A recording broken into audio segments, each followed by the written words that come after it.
What's going on, everybody? Patrick Auger, Drake Riggs, Matthew Wells here. And today we're talking about Dana White's comments to the UFC Vegas 20 main event. So if you didn't see the fight, you had Ciryl Gane versus Jairzinho Rozenstruik. Drake, that right? Yes? Close enough. Close enough. Okay, good. Good deal. In a main event, 5-round decision. Not the most exciting main event, boys. And Dana White did have these comments. Everybody's talking about Ciryl being a big contender, but look what Francis Ngannou did to Jairzinho. This was his coming out party and a chance to show the world who he is. He won, but let's leave it at that. Not high praise from the boss man. What do you guys think of the main event? Is that warranted? Is that going a little too far? It's a mixture of both, I think, because, the fight was not very good. It, just was not very action-packed. But I don't think that is, Cyryl's fault. He was fighting he had a very good performance, right? It wasn't a good fight, though. It was clearly not the most entertaining thing. A very smart approach, especially for a guy who, this was his 8th career fight, 7 or 8. Like, that was phenomenal stuff from him from, a developmental standpoint and seeing where he's at already in his career. It was awesome from that point of view. Entertainment wise, not really, because as the fight went on, we are kind of like, all right, we see that this is probably going to, by the third, you're like, it's going to look like this for the rest of the way, unless Jairzinho really starts to just get aggressive and careless about things, which why not when you're clearly down like that? So I get Dana's point of view from this. And of course, he wants the most action that he possibly can, but he's being too harsh on a guy who, like I said, is in this spot and point in his career. This was his first main event, first 5-round fight, did exceptionally well against one of, the number 4 ranked heavyweight in the world. So yes and no, I think it is warranted. You have to look at the situation, though. And I saw, Pat, you were saying this was close to Lewis and Ngannou levels. I think that might be a bit extreme, buddy. But, I see both sides of this. I had to call you out there, right? In my defense, I did tweet that I think round 2 or so before Ciryl really started to actually throw some volume. And you had, Herb step in there and say, let's see some action. So they did pick up, and I did in a later tweet say it got better. So maybe you should throw that out there, Drake. But Matt, I know you had some strong opinions about Dana's comments on this fight. Is it warranted for Dana to say these things in a case where, Ciryl did clearly win 50-45 across the board against the number 4 ranked heavyweight, as Drake said? Yeah, it's just another opportunity where Dana dropped the ball to promote a fighter after they had an impressive performance. How often do we see heavyweights go 25 minutes and the winning fighter look like he's ready to go another 25 minutes? He looked fresh, like as he did in the first round. He's proven he's got cardio, and like Drake mentioned, he was the one kind of pushing the pace the entire fight, while Rozenstruik was just kind of like staying, on the outside, like just waiting for a big opportunity to land a huge counter shot. He wasn't trying to put together combinations or anything. He wasn't out there throwing out a jab, trying to create an opening on his own. No, that was Ciryl doing that the entire fight. And when Rozenstruik, of course, finally did try to counter, of course, he's just going to dart back out of the way and try not to get clipped. Why would he stay there and just get hit by another heavyweight? That just does not make sense. And for Dana to miss this opportunity to promote this guy, like also was mentioned, this is just his 8th fight. When Francis fought Rozenstruik, that was his 17th fight. And he had already been in a title fight. He's different spots in his career. His spot on the roster is solidified. He's had a couple of main events, multiple highlights at this level. Gane is still pretty much getting his foot in the door, especially when it comes to a main event fighter. For him, he had to go out there and win. That was his thing. I have to get in this cage, get a W, and then from there, I'm in a good spot. If he goes out there and risk anything, he's going to be, he could be on the wrong end of a highlight reel, and everybody's talking about like, oh, it's too quick for this guy. I think he played this fight perfect for where he is in his career right now. And, just thinking back to like the Tyron Woodley and Damian Maia fight, Dana White had a perfect opportunity to pump up Tyron Woodley as being like, look, he went out there and just stuffed 26 takedowns from one of the best grapplers we have in this entire promotion. Nah, Dana got in the mic and he was like, what a fucking terrible performance. Like, dude, you have opportunities. Yes, it wasn't the most exciting fight because Dana is like a lot of the UFC fans that are like, oh, I'm only here for knockouts and everything else be damned. You had the opportunity to promote this guy in a way that says this guy showed a lot of things that's going to be real promising in the future. And he didn't do that. It's true. He did not. And, this really is boiled down to a point that Matt Mitrione made when he went to Bellator, right? And he was discussing free agency. And this is way back in the day, obviously.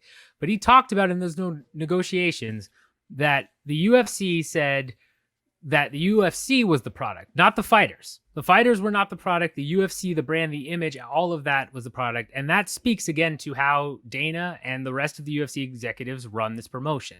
And so they're basically running a sports entertainment company, even though it's sports. And we can all agree the main event was not fireworks. It was not something you would take a casual fan or friend and say, hey, you got to watch this fight. Like, no, it will go on as, yeah, okay, it was a clear-cut 50-45 decision, kind of boring style of fight, but it was certainly the right move on Gane's part. That's why would you risk, getting knocked out by someone is a huge heavy hitter and putting yourself in danger when you can get a win over the number 4 ranked guy and move yourself up. But for Dana as a promoter, he has to kind of shit on this because that's his job. Right? The whole job and the whole image and what they're selling to those casual fans that are only here for knockouts and for submissions is we're sports entertainment. We have the best fighters in the world. We have great, amazing fights. The, famous quote he said about you've got 4 sports going on in a corner and one's a street fight. Everybody's watching the street fight type thing when he talked about the UFC way back in the day becoming so popular. This is the brand that they're selling. So this type of performance does hurt the brand in a way. If you're a casual viewer and you've tuned into it, it's not going to make you sign up. So he's kind of pigeonholed himself into shitting on it, whether or not he thinks it's good or not. So I'm not surprised by his comments here. I think it makes sense for him to say this. It's more of, needing to look past his role as a promoter versus his actual, thoughts as a fan or what we may view as fans. Because I think we can all agree Gane was very impressive in his performance against Rozenstruik. It just wasn't flashy or super exciting.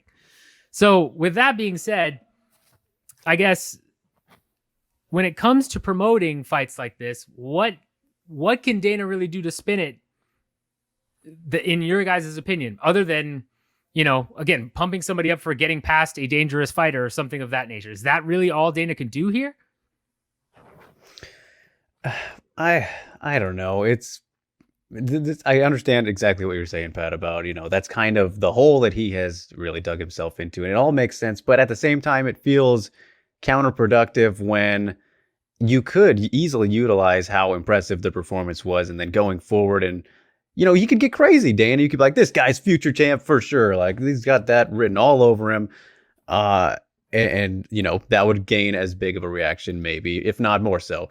It depends on exactly what he would say, of course. But, I just think that going forward then for his next fight, like, it's a little bit similar to what happened with Curtis Blades recently, of course, with his win over Volkov.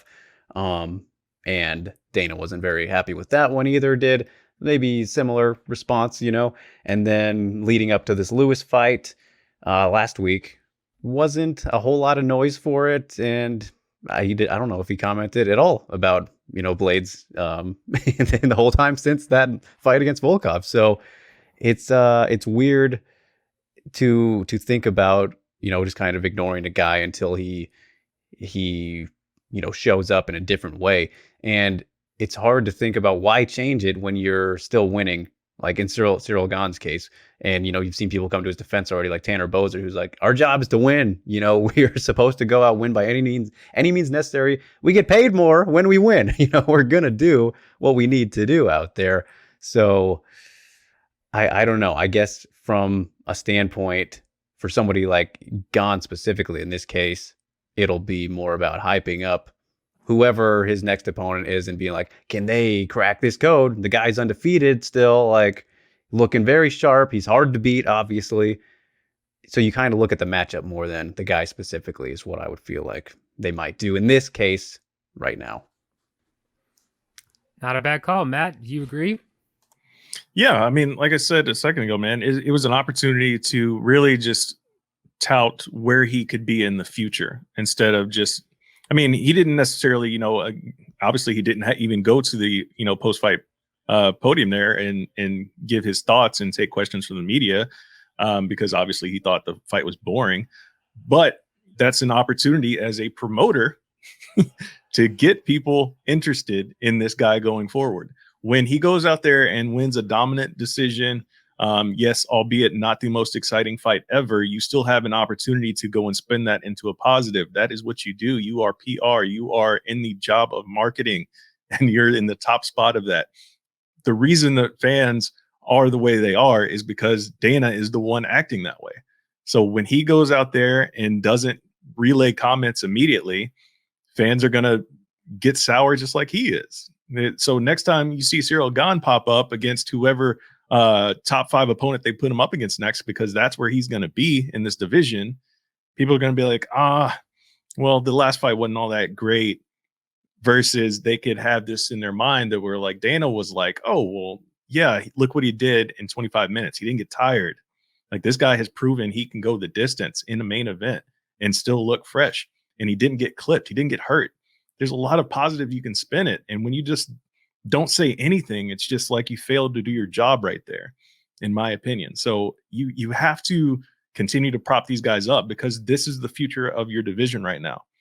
This guy right here, he's undefeated. How many undefeated ranked fighters other than besides him? None. So it's like, dude, the writing is right there, man. You got to figure out a way to take a positive from this, because it's not like you're going to cut the guy. It's true. And this could be a situation where it's more of Dana being a victim and the UFC being a victim of their own success, right? When I see Dana nowadays, he's always trying to sell to that ultra casual audience, right? He's looking for the next big star. He's trying to find the people that aren't hardcores, aren't semi-regularly watching, even the guys just off the street that normally wouldn't watch a pay-per-view, and get them to watch a fight.